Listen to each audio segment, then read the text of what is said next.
Okay, round two. Name something that's not boring. A laundry? Ooh, a book club. Computer solitaire, huh? Ah, sorry, we were looking for Chumba Casino. That's right. ChumbaCasino.com has over 100 casino-style games. Join today and play for free for your chance to redeem some serious prizes. ChumbaCasino.com. No purchase necessary. Void where prohibited by law. 18 plus. Terms and conditions apply. See website for details.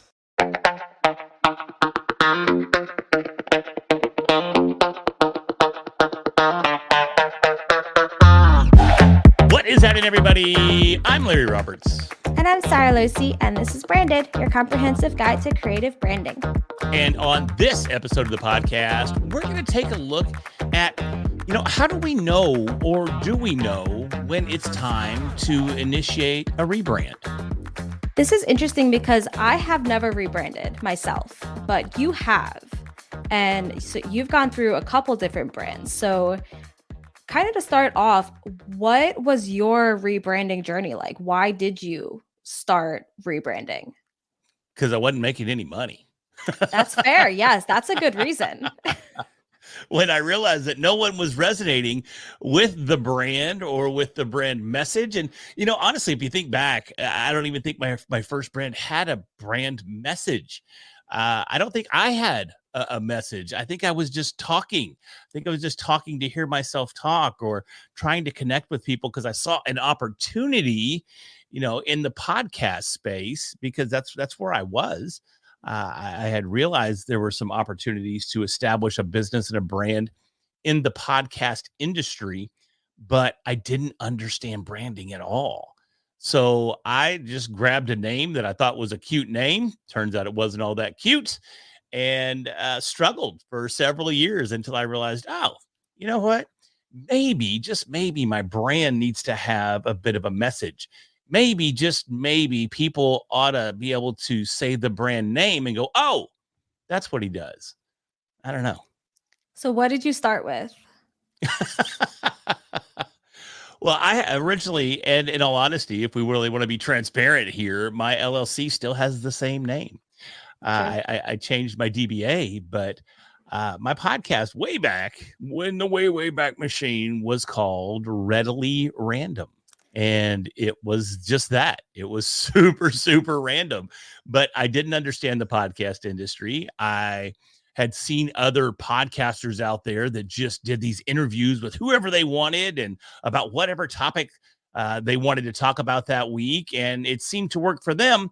So I thought, well, shoot, it'll work for me too. So that's why I called it Readily Random, because it was just going to be a random array of interviews with people that I thought were cool. And then you made the switch to Red Hat Media. And that was recent. You've only been Red Hat for, isn't it been like less than a year? No. It's less than 2 years. Well, November, I want to say 21st-ish, something like that, will be 2 years. And I might be saying the 21st because it was actually November of 2021 when the Red Hat was born. So maybe that's why I'm saying the 21st. But I'd have to look back to get the exact date that I had that epiphany, thanks to Alex Sanfilippo. We are the Alex Sanfilippo fan club. We've established that so many times. So talking about rebranding, there's so many different things that we need to consider if we want to rebrand. And some of them, like for you, it was you wanted to rebrand because your messaging wasn't aligned. Sometimes it's because the audience isn't aligned. Yeah, I mean, I definitely didn't have any alignment whatsoever with my audience. But, one of the things I did in another brand that I had, albeit very short-lived, between Readily Random and Red Hat was called Podcast Boost. Because I forgot about that. Yeah. Podcast Boost was in the mix too. And, that one was a little more insightful. People looked at it and went, okay, this probably has something to do with boosting podcasts in some way, shape, fashion, or form.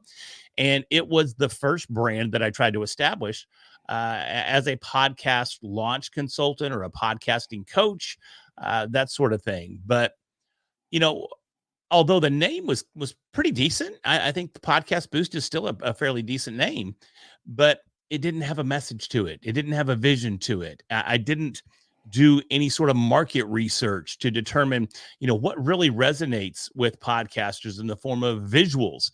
How do I need this brand to look and how do I need this brand to sound?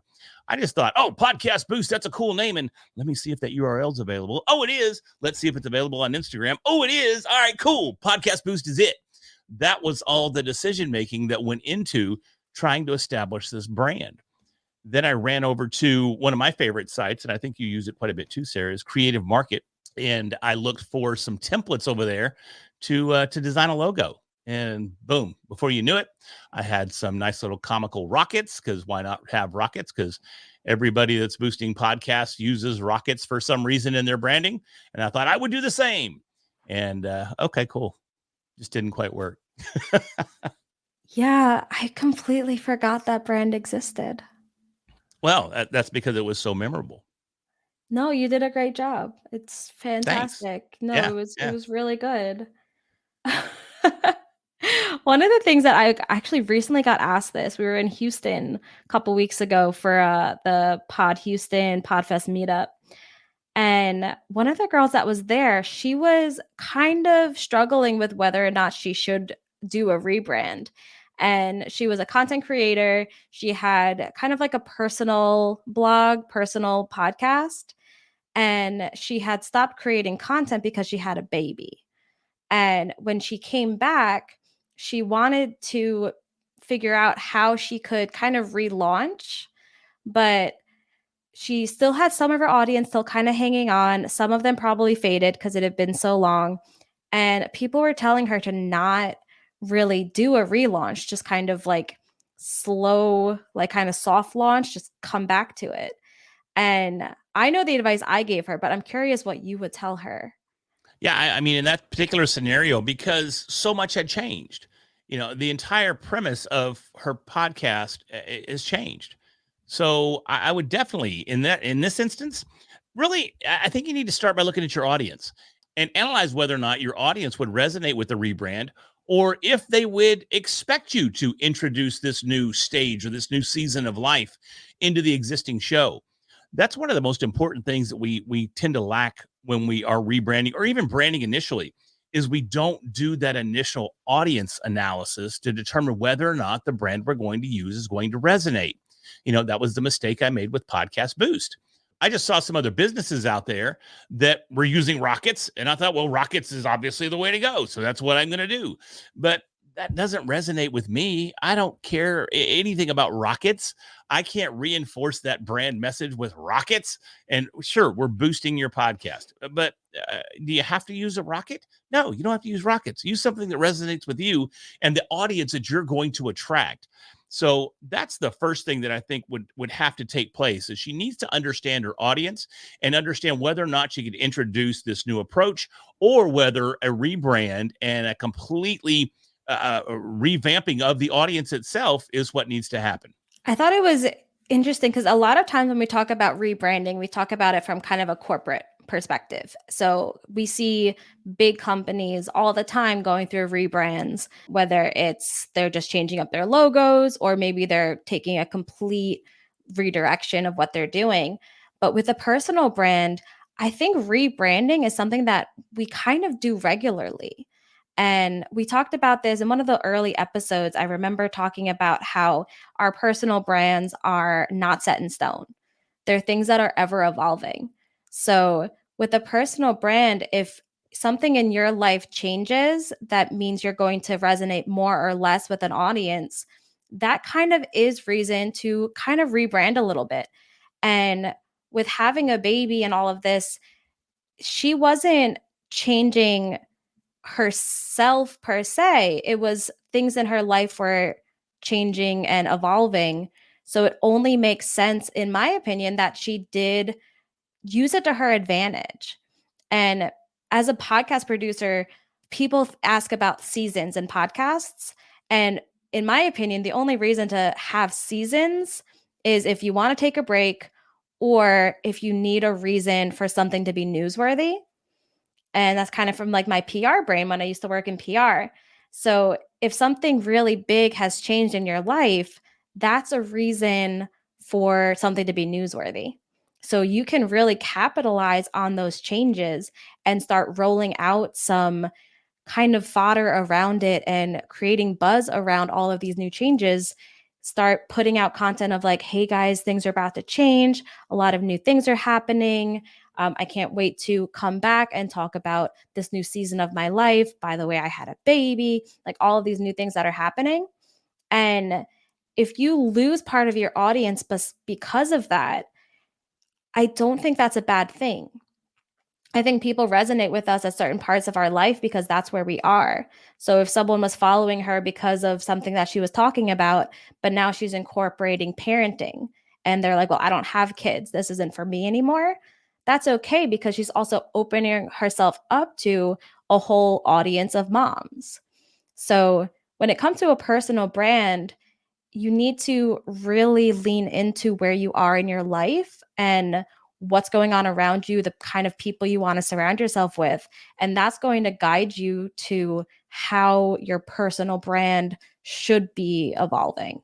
Yeah, and I think as long as you're aware of that and you provide that level of clarity into what you're doing and why you're doing it and who you're doing it for, I think you're going to find that it's going to be much more successful for you in the long run. And that's one of the pitfalls, at least for me, that I saw so happen so many times was I didn't have that clarity. I just knew I needed something, and if we even go back to, let's don't do it, but let's just go back to readily random for a second. It was even worse.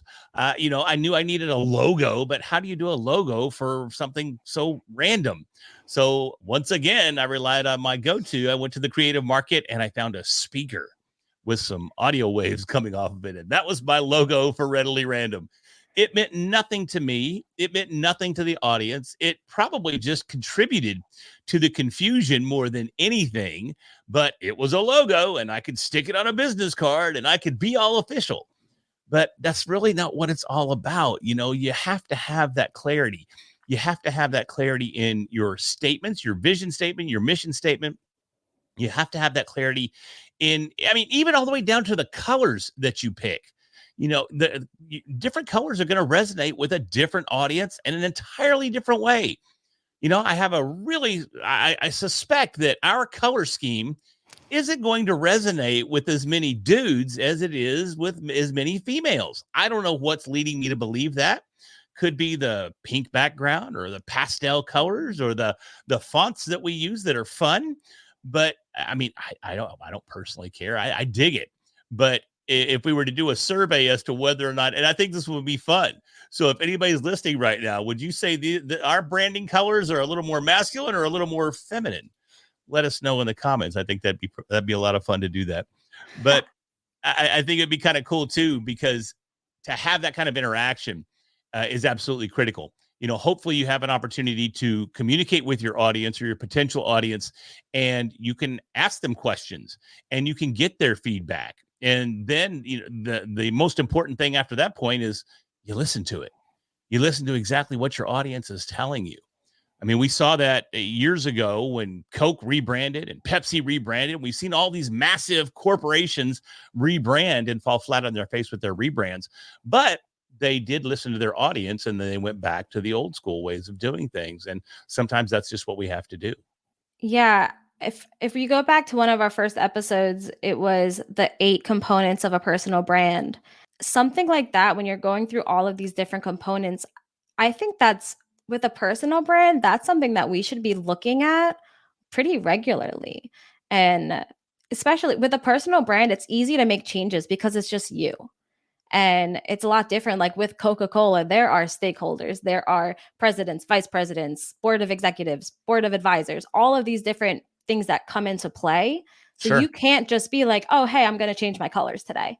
Or, hey, I'm going to change my logo. Like you need to really, there are steps and levels of approval, and there are people you need permission from. It is a lot of work. But with a personal brand, it's just you. So go through those steps, go through the looking at what your promises are, what your missions are, your visions, your values. Go through all of that. Anytime you feel like something is changing dramatically in your life, or just make a schedule to do it once a year, whatever it is. I know I put out an ebook about it. You can find it on favoritebrandguide.com, and it just has all of those steps, or go back to one of those, the episode that has it. We'll link it in the show notes. I don't remember exactly what episode number it was, but go through it and see what changes you should be making, and just be clear when you communicate that to your audience. Give them the opportunity to say, okay, this is no longer relevant to me, or I like where this is going, I'm going to stay involved. But then also push it out publicly so new audiences can now see what you're doing and understand what you're doing and make the decision to join on, even though they hadn't before. Yeah, and I love the fact that you mentioned audiences as in plural, because regardless of what you're doing, you're going to have multiple audiences. You're going to have audiences that are aware of your brand and maybe they're consumers of your brand. You're going to have audiences on your website. You're going to have audiences on your social media. And it's absolutely critical that once we go through this rebranding process, that we are, what's my favorite C word? Consistent across the board. We have to have that consistency in everything that we're doing. And I do realize that when you're undertaking these changes, that being consistent everywhere is a massive challenge. But that's really what rebranding is. It's a massive challenge. So understand the scope of the project that you've got in front of you, and maybe even spend some time in laying that out. Plan each and every step of the rebrand process. Don't just go out to Creative Market. Wish they'd sponsor the show. That'd be kind of cool. Don't just go out tell people not to go to their website. Yeah, as I just dog them. I go, oh, it'd be great if they sponsor. We will send people to your competitors. I love it, but everybody else don't use it. No, but my point is, don't just go out and just nimbly bimbly pick a logo and go, this is my new logo. So I'm sorry. Yeah. Nimbly bimbly. Yeah. Don't just go bounce around on nimbly bimbly picking logos, man. Is that a phrase? Are those real words? Those are nimbly, Nimbly, bimbly, Bimbly, nimbly bimbly. You can't just go around doing things on nimbly bimbly, Sarah. No one has ever said that in ever. What? Nimbly bimbly. Nimbly bimbly. You can't just go doing things on nimbly bimbly. It's cute, if nothing else. I think Tiggers do it. Don't Tiggers bounce all nimbly bimbly through the forest? Okay, I don't know why you're saying Tiggers, because the most wonderful thing about Tigger is he's the only one. Right. Okay. Well, Tigger then. And the most wonderful thing about Tigger is I'm the only one. I'm sorry, you can't. All right, so we got lost in the 100-acre wood there. Sorry, apologies for that one. I love Winnie the Pooh. You know this. Yeah, I'm a big fan myself. So, anyways, my whole point there is plan this thing out. Invest some time laying down a strategy, make sure that you execute it properly, and you make sure that you keep everything consistent. That's absolutely important here. So when I think about this, especially from the personal branding, I kind of think of Disney Channel. Okay. And the Disney Channel stars that weren't given the opportunity to rebrand personally and got stuck in that hole of I am a Disney Channel star, even though I became a Disney Channel star at like age 6 and now I'm 20. And it's like they're still expected to be that same person, like Miley Cyrus, who was always expected to stay as Hannah Montana, and like Selena Gomez, Demi Lovato. These people that are put in those boxes and not allowed to get out of them. Like we see what happens from that, and we see the public response to them trying to finally step into like their adult version of themselves. And I know that seems a little bit random, but if you think about it, if we're able to take these like rebranding steps slowly and as we go and relook at these every year, we don't fall into that trap of, okay, it's been 10 years and suddenly I'm trying to push this massive change out and go from being that 10-year-old to that 20-year-old. Instead, we just let it grow with us. And I mean, we don't have as much attention as these Disney Channel stars did. So I'm not trying to say that I am the next Miley Cyrus, which I don't have nearly enough talent for that. But if you're able to like annually make these gradual changes to your personal brand as you grow, it's not going to be as dramatic of a change. So you won't have to go through the giant process of rebranding because you're just allowing your brand to grow as you do, if that makes any sense at all. Yeah, I think it makes a ton of sense. And that's, I mean, to a certain degree, that's how I look at my brand progression. It's evolved, and it had to evolve because a couple of them were so bad that they had to change. But it was a process, and if you look back to where I really got into the content creation game back in 2014 and went through changes there, started off in the comedy scene, then moved into the tech scene with podcast tech, and then moved into podcasting, and then moved into analytics. And now today you see me talking about AI and all kinds. There is that constant ebb and flow and transition that we all have. And you alluded to this a minute ago when you said that it's probably a good idea to go back about once a year and really look at your brand, look at your brand message, look at your vision statement, look at your mission statement, and make sure that everything still aligns with what you're doing today. If you're struggling to resonate with your audience, it could be because your messaging is outdated and people aren't hearing the message that you're putting out there now. So keep that in mind as you go forward. Don't be afraid to rebrand. Each and every one of us have to do it. Sarah, she hit the nail on the head with favorite daughter. She hadn't had to rebrand. Maybe she never will. If she's not, she's very, very lucky. But that doesn't happen for most folks. So I think she just knew from an early age that she was the favorite daughter. So now she's just capitalizing on it. And I mean, it's the name of my brand, I don't expect to change. But now that the way that we've kind of dug into this, I kind of have rebranded a little bit just along the way. I've only had my company for about a year, but I started only talking about podcast guesting, and then I implemented podcast launches, and now I'm taking a look into internal podcasting. So I've altered my focuses, I've incorporated new focuses. And every time I do that, I mean, thankfully, I am my own web developer, so I don't have to call a website person every single time I make these changes, because I've told you in the past 2 weeks, I think I've been like, hey, just redid my whole website probably 3 times. Yeah. So yeah, it's not uncommon to get that text. No, I guess I kind of, with more power becomes more responsibility. I have to stop redoing my website every time I get a new idea, so that it stops being so inconsistent every other day. But I've made a lot of changes and added new services, added new focuses, but I do it slowly so it doesn't feel like a rebrand. But now that I think about it, I kind of am. I'm altering who I'm talking to, what I'm talking about, why I'm talking about it. So I lied, guys. I have rebranded. She's still everybody's favorite daughter. So always. That'll never change. Well, everybody keep that in mind as you continue to evolve in your brand, you continue to evolve in your business and your offerings and your mission and your vision. Don't be afraid to rebrand. It's a natural part of the growth cycle of a personal brand. So accept it, plan for it, and then execute that plan accordingly. So hopefully today you found some value in this episode. And if you did, I got to ask, would you please smash that subscribe button right now so Sarah and I can continue to carry you along on this journey of our own brand evolution. And with that, I'm Larry Roberts. I'm Sara Losey. We'll talk to you next week.